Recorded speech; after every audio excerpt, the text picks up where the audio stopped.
Welcome, you unearthly clods. I am Dr. Doom, and I command you to witness the 4th episode of Data and Doctor Doom. Data and Doctor Doom. My name is MJ Hibbett. Hello. Thanks for listening to my show, which will tell you everything you'll ever need to know about Data and Doctor Doom. Data and Doctor Doom. Last time we got our data looking pretty great and revealed Doom's components in 13 ways, but a question over accuracy still remains for Data and Doctor Doom. Data and Doctor Doom. So let's check the methodology works the same for a pair of other characters who share a name, and then have a quick look at the living brain in Data and Doctor Doom. Hello! As you'll hopefully be aware by now, my name's MJ Hibbett, and you're listening to Data and Doctor Doom, the podcast about data and also Doctor Doom. Over the first 3 of 5 episodes, we've talked a lot about practical issues to do with transmedia characters and how we might measure their components in a way that's reproducible by other people researching other characters. To do that, we've gradually come around to the idea of a unified catalogue of transmedia character components, what some people are calling the Hibbett Methodology, despite my own reluctance to do so. And at the end of the last episode, I revealed what I found out when I applied that to Doctor Doom. So how come there's 2 more episodes to listen to? Surely that's it, isn't it? Well, obviously not. Dolts. For one thing, we don't even know if it really works as a methodology because we've only ever tried it out on one character. As I said a couple of episodes ago, most of the methodologies I used to build this were developed to analyse specific characters, usually Batman. So how do we know that what I devised isn't just for Doctor Doom? How could we possibly discover how it works for other characters? This apparently unsolvable problem cropped up when I turned my PhD into a book, which is called Data and Doctor Doom, and is still very, very much available to buy. One of the peer reviewers, that's the experts who read the book before it's published, to check it's not a load of old rubbish, suggested that I could find out if it works with other characters by actually trying it out with another character. This is why they're called experts. So that's what I did, and the character I chose to do it for was Dennis The Menace, or rather, Dennis's The Menaces. There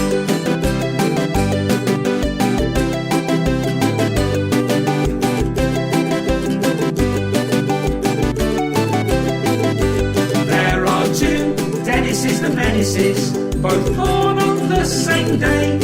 But apart from that, these menaces are dissimilar in every way. One is a lovable tyke, by whom adults are charmed. The other is a ruffian, who would like to cause you actual bodily harm. The scamp is an American. The thug comes from Dundee. And on 12th of March 1951, they were published simultaneously. There are 2 Dennis's The Menaces, both born on the same day. But apart from that, these menaces are dissimilar in every way. We call it comics' greatest coincidence. Hank Ketchum could not know that G. Mooney and D. Law would sit down to write and draw a brand new character for the Beano. The Yankee has a dog called Ross, and adults love to have them both around. The Briton is despised, adults tell him get lost and take your Abyssinian wire tri-pound. There are 2 Dennis's The Menaces, both born on the same day. But apart from that, these menaces are dissimilar in every way. American Dennis watches television. British Dennis is forced to go outside. American Dennis has whatever he wants. British Dennis must fight. American Dennis is a glowing view of childhood. British Dennis is the truth. American Dennis sees adults as his friends. British Dennis is hit with a shoe. There are 2 Dennis's The Menaces, the USA and the UK. And the differences in these Dennises shows that they're similar in every way. Now, it's not exactly difficult to tell the difference between the 2 characters called Dennis The Menace. The only things they have in common are the name and the fact that despite their creators having no contact whatsoever, they first appeared on the same day on opposite sides of the Atlantic in what I'm legally bound to refer to as comics' greatest coincidence. But there is a lot more to say about the British Dennis. I mean, there's quite a lot to say about the American one, but most of that is just me complaining about how terrible he is. But with the British Dennis, I was able to use my data to investigate something that happened in Dennis's world a few years ago. For those who don't know, this Dennis the Menace appears primarily in The Beano, a British weekly comic that was first published in 1938 and is still going today. Dennis first appeared in 1951, and the way he looks hasn't changed much at all since then. His shoes are now trainers, but otherwise he's still a 10-year-old boy with spiky hair who wears shorts and a stripy top, which is fine, as you can imagine kids looking like that now. What became less and less fine as time went by was that his parents didn't change how they looked either. Dennis's dad, for instance, had a toothbrush moustache and always wore a pinstripe suit and tie, even at home, and even when I was growing up in the 70s, most dads did not look like that. So, in 2012, the textual authors at the time, Nigel Parkinson and Nigel Octoloony, I hope I'm pronouncing that correctly, had TV celebrity Gok Wan turn up to give Dennis's mum and dad a makeover. And by the end of the story, they both looked much more like the parents of modern kids. However, 3 years later, these two Nigels did something quite sophisticated using a retcon. A retcon, or retroactive continuity, is common practice in longer running stories, where the creators reach back and change something in a character's past. So, for instance, when Arthur Conan Doyle first tried to kill off Sherlock Holmes, so many people complained that he had to retcon the story so that he was still alive. Or when the TV show Dallas wanted to bring Bobby Ewing back to life because the actor had signed back on again, they retconned the entire previous season as a dream. What the Beano did was say that the reason Dennis's parents look different now is because they're different people altogether.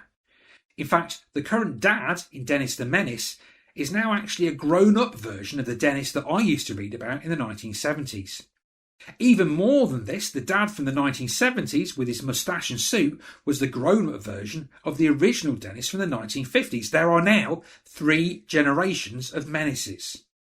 So I thought I'd use my methodology to find out if this actually worked in the comic itself, looking at the stories over time to find out if these 3 versions of Dennis were actually different. And it turns out they were. In fact, it turns out that the story of this family of Menaces is one of intergenerational trauma. If we look at the components of perceived behaviour and names and titles, we can see that the first Dennis from the 1950s is constantly told by adults that he's basically evil. He's constantly criticised, regularly beaten by his father, and acts out as naughty because that's who he's told he is. When this Dennis becomes a father in the 1970s, he carries on this parenting style. And his son, the next Dennis, is also naughty because that's how he's told to be. And he is also regularly beaten. However, we can see by his motivations and personality traits that this second Dennis is unexpectedly thoughtful. Throughout the text I read, his main motivation was to find some time alone to read his comics, which was not how I remembered it at all.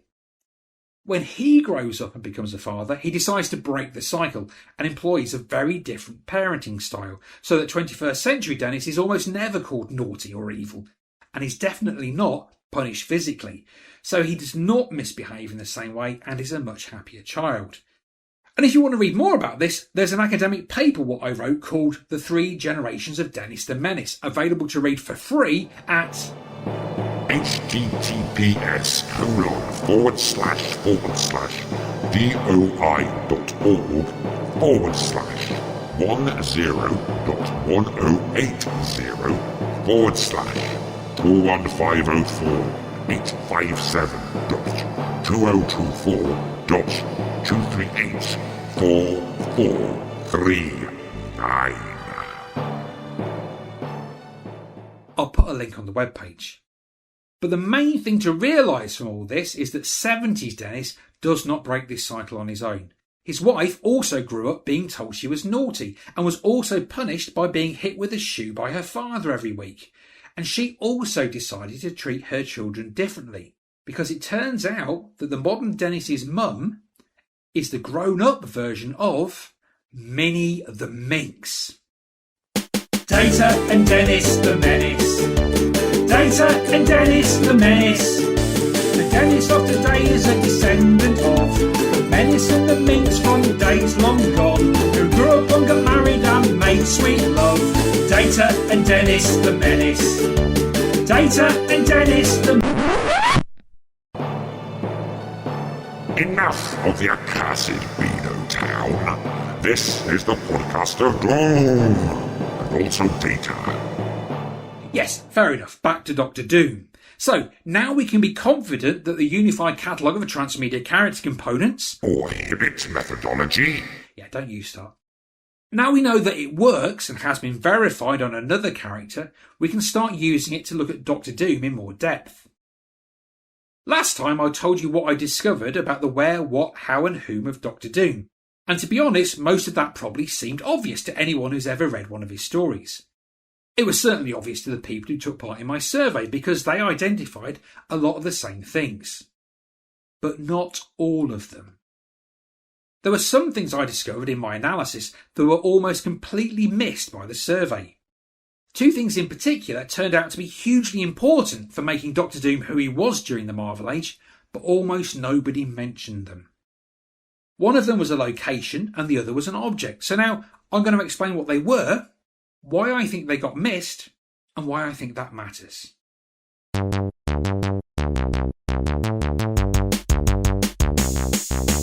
In the 1960s, supervillains had a range of handy gadgets they could use for being bad, like shrinking rays and lasers, hypnogas and killer bots. But there's another item that it seems we have forgot, because they were well ahead of us by at least 50 years. Supervillains were all hybrid meeting pioneers. They pop up on the telly or on any viewing screen, but it's hardly mentioned in my survey. What can it all mean?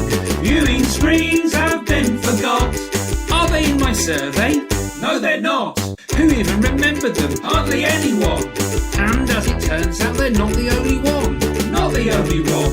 Baddies in the 70s would regularly write to the United Nations where they get the delegates hypnotised, as in Marvel Comics the UN can legally declare that E.g. Dr. Doom's the leader of the whole world everywhere. It's a bit of a flaw in the system which does at least explain why the UN in our own world doesn't work in the same way. But it doesn't tell us why a thing that happened all the time is once again almost entirely absent from replies. The United Nations has been forgot. Is it in my survey? No, it's not. Who even remembers it? Hardly anyone. And so we must ask ourselves, what is going on? What is going on? It's fuzzy trace theory. It's fuzzy trace theory. It's fuzzy trace theory. So, FTT says memories are stored in these two ways: verbatim, which is precise but does tend to fade, and gist, which isn't accurate but lasts a longer time and also changes, which explains it, and memories aren't right. As verbatim memory begins to disappear, we rely upon the gist, which updates our ideas. So now we all have viewing screens and they're more domestic, we're less likely to think of them in a supervillain shtick. And while the UN used to be on telly quite a lot, is it on the news these days? No, it's not. Who even remembers it? Hardly anyone. But at least we now all know what is going on. And here's what's going on. It's fuzzy trace theory. It's fuzzy trace theory. It's fuzzy trace theory. So, just to sum up, fuzzy trace theory says that we have two types of memory: verbatim, which is precise, and gist, which is the general idea. And as time passes, the verbatim version fades away, while the gist rewrites itself as we go along. We change our memories of the past. We do our own retcons. So, during the Marvel Age, Dr. Doom was forever popping up on viewing screens because a viewing screen was an amazing science fiction idea that could only really be used in science fiction by supervillains. However, here in the 21st century, a viewing screen is something we all have in our pocket, and although they're often sold to us by supervillains, there's nothing really science fiction about it, so we stop thinking of it as something Dr. Doom would use.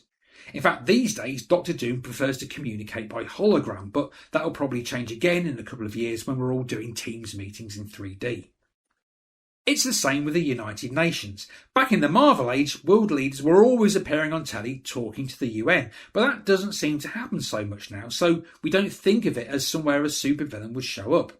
Although, just to be clear, in our world, it has never actually been legally admissible to take over the entire world by hypnotising UN delegates and forcing them to vote you in as leader. So please don't waste time trying. And we see this sort of thing everywhere. For instance, you might be in one of those pictures of yesteryear groups on Facebook where they show you old photographs of where you grew up, and all the comments underneath every picture will be like, "Oh, look how much better it used to be. No litter, no bad language, and not a thorn in sight." Whereas what these comments are editing out are things like diphtheria, cholera, or in the case of the Memories of Latveria group, Release the killer robots! And another example of this is in the component textual authors. Textual authors are the people who are credited as actually making the piece of art. So in comics, that's not just the writer or the main artist, but also the inkers, letterers and colourists. These are professions that don't really have many direct correspondence in other art forms, but in comics, they're a vital part of the creative team. And in Marvel Comics during the Marvel Age, it's always really easy to tell who all these people are, because they're always mentioned in the credit boxes at the start of the comic. The people who took my survey had read a lot of comics, all with these credits in them, so you'd expect them to be quite clear on who the textual authors were. Let's find out if that's true as we look at the top 10 textual authors according to the survey. At number 10, just beating Ryan North by 1 vote, is Mike Waringo, artist for a classic run on the Fantastic Four with Mark Waid.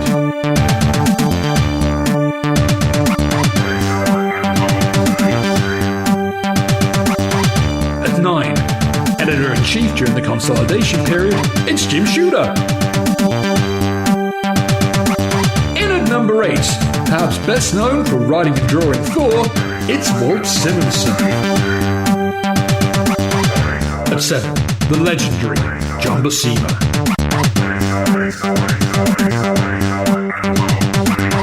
At number 6, the writer on that run with Mike Waringo, it's Mark Waid. Into the top 5 now, and a surprise entry for Marvel Comics. Not really a textual author at all. At number 4, it's a new entry for the writer whose work will be the basis of the next Avengers movies. It's Jonathan Hickman. At number 3, the writer and artist on some of my personal favourite Doctor Doom stories, John Byrne. That just leaves the top 2, receiving more votes between them than the rest of the top 10 put together.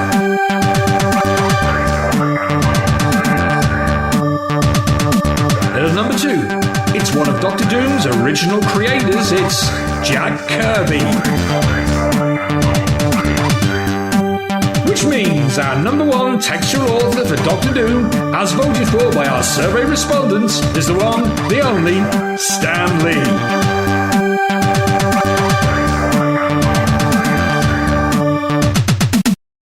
Radio 2, call me. So, that's who the survey respondents thought were the main textual authors of Doctor Doom, but were they right? Well, we can find out very easily by looking through the results of my analysis to uncover the actual top 10 textual authors for Doctor Doom during the Marvel Age. Alright everybody, let's start with Dennis Wine at number 10, a colourist across a lot of Marvel titles. In at number 9, it's a great letterer, it's Tom Orzechowski. Try saying that after a few shandies. Next, he worked as an editor for Marvel for over 20 years. Your friend of mine, Jim Salicrup. Number 7, it's our first writer, Bill Mantlo. While at number 6 is our first inker, Joe Sinnott. Heading into the top 5, and it's time for one of my favourite letterers, the great Artie Simek. Next, he was at number 2 in the survey chart, but only number 4 in this one is the king himself, Jack Kirby. Straight in at number 3, we've got yet another letterer, Joe Rosen. At number 2, not topping the chart here, is Stan Lee. Which means that at number 1, it's someone who was both a writer and an editor. He was number 9 in the survey, but he's top of the pile here, the consolidator in chief, Jim Shooter.